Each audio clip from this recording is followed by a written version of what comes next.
Elias Ward learned early in his career that space was never truly quiet. Even when a ship drifted between stars, there was always a sound. Soft engines humming, distant metal settling, the faint whisper of life support systems. On the alien research vessel Salith, those sounds were unfamiliar, layered with tones and rhythms not designed for human ears. Still, Elias had grown used to them during the long weeks of travel. What he had not grown used to were his roommates. The Salith was a symbol of peace. After years of tension between humanity and the Virelian Union, this shared mission was meant to build trust. Scientists, diplomats, and guards from many species lived together aboard the ship. Space was limited, so sharing quarters was normal. Elias, a human liaison officer, had been assigned to live with two Virelian sisters, Luri and Sithra. The Virelians looked almost fragile by human standards. They were tall and slender, with pale blue skin that shimmered softly under the ship's lights. Their eyes were large and dark, showing emotion more clearly than their faces ever did. Their culture valued restraint above all else. They spoke carefully, moved carefully, and avoided unnecessary touch. At least, that was what the briefing files had said. In practice, Luri and Sithra behaved in ways that confused Elias deeply. They were always polite, always calm, but there was something else beneath it. They checked on him often, asking if the temperature suited him, if the lighting hurt his eyes, if the food was acceptable. At first, Elias thought it was simple courtesy. Then he noticed they did not do the same for other crew members. Sometimes, when they thought he was distracted, they watched him, not in a threatening way, more like curiosity mixed with concern. One evening, after a long day of diplomatic meetings, Elias returned to their shared quarters feeling exhausted. He placed his tablet on the desk, loosened his uniform collar, and sat on the edge of his sleeping platform. The Virelian quarters were designed with privacy screens, but sound carried easily. Luri was standing near the nutrient dispenser, preparing her evening drink. Sithra sat on her platform, reading glowing symbols on a thin data sheet. "You look tired," Luri said softly, her voice smooth and musical. "Long day," Elias replied with a tired smile. "Politics across species lines takes more energy than combat training." Sithra glanced up at him. "Humans find discussion exhausting." "Only when everyone is afraid to say what they mean," Elias said honestly. The sisters exchanged a brief look. It was quick, subtle, but Elias caught it. They did that often, shared silent moments he could not understand. "I think I'll sleep early tonight," Elias added, standing up. "That would be wise," Luri said. "Humans require longer rest cycles." Elias paused. "You know you say that a lot." Luri tilted her head slightly. "Is it incorrect?" "No," Elias admitted. "Just very specific." She did not answer, but her eyes lingered on him longer than usual. Elias lay down on his platform and pulled the light blanket over himself. As he stared at the smooth curve of the ceiling, his thoughts drifted. Since boarding the Salith, he had felt like more than just an envoy. At times, it felt as if he were being studied, not as a subject but as something rare. That night, an idea formed in his mind. He did not fully understand the Virelian sisters, but he trusted his instincts. Something was going on, something they would not say while he was awake. So Elias did something he had learned during his military training. He slowed his breathing, he let his muscles relax, and he pretended to fall asleep. Minutes passed. The room lights dimmed further, shifting into the ship's rest cycle. Elias kept his breathing steady, his body still. He could hear faint movements, the soft hum of the dispenser shutting down, the gentle sound of fabric as the sisters adjusted their robes. For a while there was silence. Then Sithra spoke. "He is asleep," she said quietly. Elias felt a small spark of tension. He resisted the urge to smile. Luri's voice followed, lower than before. "Are you certain?" "I watched his breathing pattern," Sithra replied. "It matches human rest data." There was a pause. Elias could almost feel their attention turn fully toward him. He looks fragile when he sleeps, Lurie said. So unguarded. Sithra made a soft sound, something between agreement and worry. All humans do. That is what frightens the Council. Elia's mind sharpened instantly. The Council. They place themselves in danger so easily, Lurie continued. He speaks openly. He trusts without armor. That is why he was chosen, Sithra said. That is why they sent a human. Elias felt his heart beat a little faster, but he kept his breathing slow. Lurie stepped closer. Elias could sense her presence now, standing near his platform. "Do you think he knows?" she asked. "Knows what?" Sithra replied. "That our people see humans as more than allies." There was another silence, heavier this time. Sithra finally answered. "The records say humans are capable of forming bonds quickly, strong bonds, sometimes illogical ones. Dangerous ones," Lurie added softly. "Yes," Sithra agreed, "but also beautiful." Elias felt warmth rise to his face despite himself. This was not at all what he had expected. "They stood when others fled," Lurie said. "During the Caro's collapse, humans had no obligation, yet they stayed. Many of them died," Sithra said quietly. "But they did not retreat," Lurie replied. "Our people have not forgotten." Elias remembered that war. Humanity had been new to the galactic stage then, underestimated and underarmed. Still, human fleets had held evacuation lines while older civilizations escaped. He had grown up hearing stories of that time, but he had never imagined aliens still spoke of it this way. "He blushes easily," Sithra said suddenly. Lurie made a small, surprised sound. "You noticed?" "Yes, when you thanked him today for adjusting the environmental controls." His skin changed color. "That is a sign of emotional honesty," Lurie said. "It is said humans cannot hide what they feel." "Then how do they survive?" Sithra asked. "By choosing to trust," Lurie answered. Elia's face felt hot now. He was glad his eyes were closed. Lurie moved even closer. Elias could hear the soft sound of her breathing. "Do you think it is wrong," she asked carefully, "that I find his presence calming?" Sithra did not answer right away. "No," she said at last. "I feel it as well." They were quiet again. Elias felt a strange mix of emotions: embarrassment, pride, confusion, and something warm he could not name. "He does not know how important he is," Lurie said. "Humans rarely do," Sithra replied. "They act without realizing the effect they have." A gentle weight settled over Elias. For a brief, panicked moment he thought he had been discovered. Then he realized Lurie had carefully placed the edge of the blanket higher on his chest. "He will need rest," she whispered. "Yes," Sithra agreed. "Tomorrow will be difficult." Lurie stepped back. "We should not speak like this again while he sleeps." "No," Sithra said softly, "but I am glad we did." Elias stayed still long after their conversation ended. His thoughts raced. He had expected secrets about experiments, about strategy, maybe even danger. Instead, he had discovered something far more personal. Humans were not just allies. They were symbols. When the room finally grew silent again, Elias allowed himself to truly sleep. This time, his dreams were not of battle or duty, but of standing among stars where honesty was a strength, not a weakness. And though he did not know it yet, everything about his mission and humanity's place in the galaxy was about to change.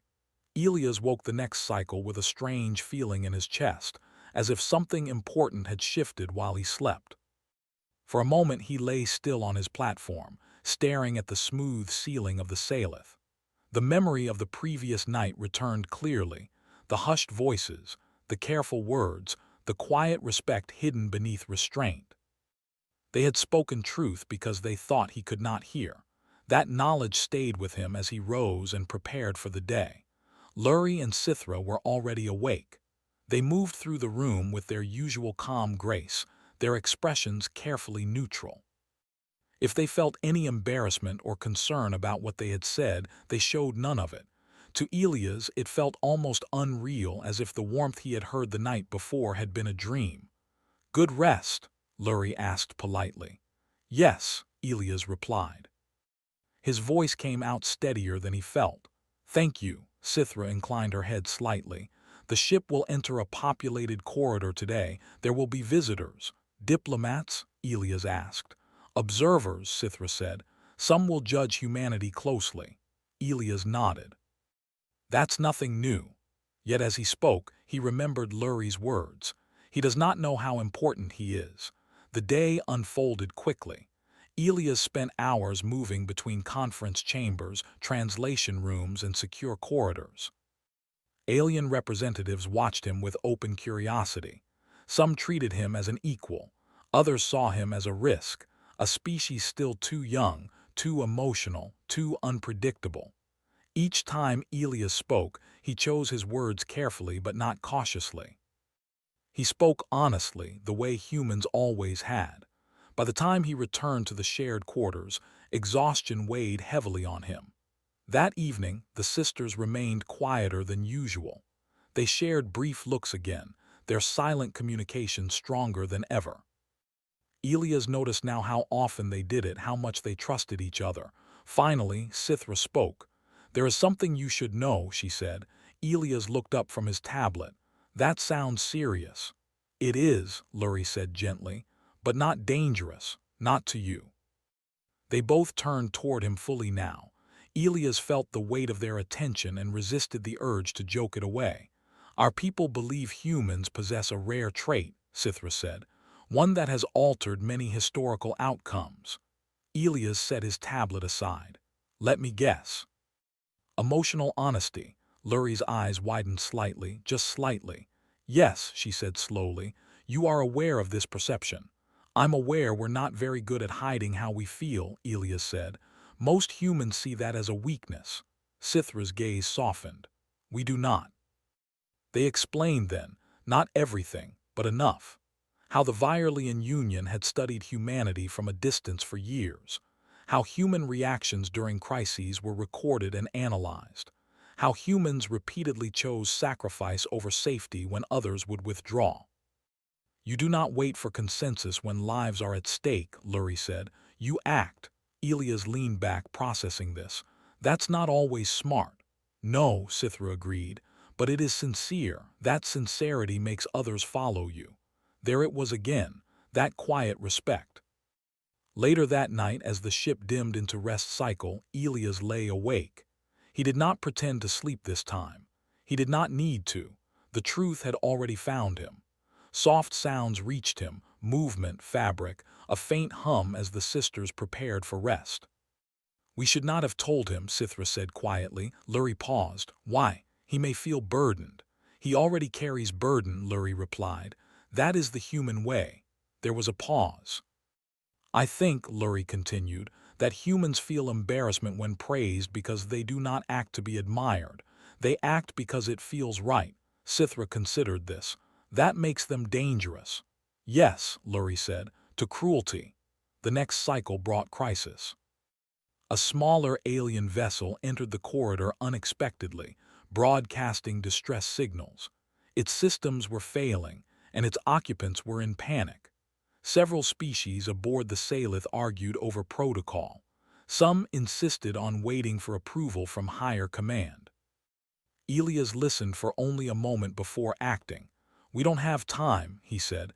"We can stabilize them now." The command chamber fell silent. "That would put this ship at risk," one observer argued. Elias met their gaze. "Then I'll take responsibility." Lurie and Sithra stood behind him. Elias did not look back, but he felt their presence like steady ground. The rescue was difficult but successful. Lives were saved. When it was over, the observers could not deny the outcome. Later, as Elias sat alone in the dim quarters, the weight of the day finally caught up to him. His hands trembled slightly as he removed his uniform jacket. A soft knock sounded. "Yes," he said. Lurie stepped inside. She moved carefully as if entering sacred space.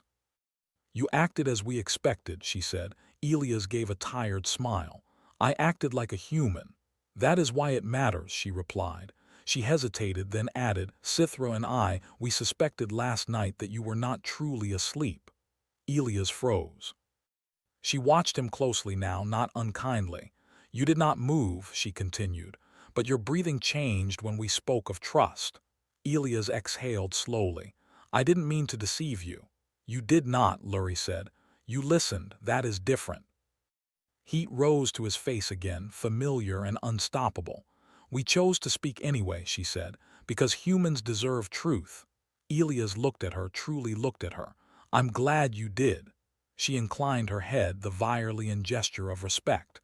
"So are we." As she left, Elias sat back, heart pounding, not with fear but with realization. Humanity's place among the stars was not earned through power or age. It was earned through the courage to feel, to act, and to trust. And that, Elias understood now, was only the beginning. The Salith moved smoothly through open space, its engines steady and calm, but inside the ship, change was building. Elias could feel it in the way crew members looked at him now. Some nodded with new respect. Others watched him quietly, as if reassessing something they thought they understood. The rescue mission had spread quickly through the ship's internal network. Reports were shared, recordings reviewed, decisions analyzed. Many observers had expected chaos from a human acting without full approval. Instead, they saw coordination, calm leadership, and success. Elias did not feel like a hero. He felt tired. That evening, he stood alone near one of the observation panels, looking out at the stars. Humanity had always dreamed of the universe, but standing among it still felt unreal sometimes. He thought about Earth, about people who would never know how close fear and hope live together out here. "You are thinking heavily," Sithra said from behind him. He turned. Both sisters stood a short distance away. Their posture was relaxed, but their eyes were focused on him. "Just thinking," Elias replied. "Seems to be my specialty lately." Lurie stepped closer. "Our people are debating." "That sounds serious," Elias said lightly. "It is," Sithra replied. "Some believe humanity should no longer be considered a junior species." Elias blinked. "That's a big step." "It is overdue," Lurie said. "But fear resists change." They walked together back toward their shared quarters. The familiar space felt different now, not because it had changed, but because understanding had. As the rest cycle approached, Elias sat on his platform, removing his boots slowly. He felt the weight of expectation pressing down on him, not just his own, but humanity's. "You look burdened," Sithra said. "I guess I am," Elias admitted. "I didn't sign up to represent what humans mean to the galaxy. I just wanted to help." "That is precisely why you do represent it," Lurie said. That night, Elias did not pretend to sleep. He lay quietly, eyes open, watching the faint patterns of light on the ceiling. After a while, he heard the sisters speaking softly, not in secrecy, but in honesty. "We are close to a decision," Sithra said. "Yes," Lurie replied, "and it will change much." Elias turned his head slightly. "You can talk to me," he said gently. There was a brief silence, then Lurie smiled, an expression rare among her people. "We know," she said. The next cycle began with an official summons. Elias was called to the central chamber, where representatives from multiple species had gathered. The room was wide and circular, designed so no one stood above another. Elias took his place. Lurie and Sithra stood behind him, not as guards but as witnesses. The lead observer spoke. "Human Elias Ward, your actions have raised important questions." Elias met their gaze calmly. "I'll answer what I can." "Why did you act without full approval?" the observer asked. Elias did not hesitate. "Because people were in danger. Waiting would have cost lives. Even if it risked this vessel." "Yes," Elias said simply. "Lives matter more than rules." Murmurs spread through the chamber. Another observer spoke. "Do all humans think this way?" "No," Elias replied honestly. "We argue, we disagree. But when the moment comes, most of us choose to act." "Why?" the observer pressed. Elias thought for a moment. Then he said, "Because we know what it's like to be alone and afraid. We remember." Silence followed. Not uncomfortable, but heavy with meaning. The decision was made that day. Humanity would be granted equal voice within the Union's Exploratory Council. It was not full membership, but it was recognition, earned, not given. When the session ended, Elias felt something loosen inside his chest. He had not realized how tightly he had been holding himself together. Back in their quarters, he finally allowed himself to sit down and breathe. "You changed the path of many futures today," Lurie said. Elias shook his head. "I just answered honestly." "That is what changed them," Sithra replied. Later, during the rest cycle, the ship entered a calm region of space. The stars outside glowed softly, steady and distant. Elias lay back, hands resting on his chest, eyes half closed. "Elias," Lurie said quietly. "Yes." "There is something we have not told you." He turned his head. "I'm listening." "Our species does not form close bonds easily," Sithra said. "Trust is slow, attachment slower," Lurie continued, "but when we do, it is enduring." Elias felt his face warm again. He had come to recognize the feeling now, no longer embarrassed by it.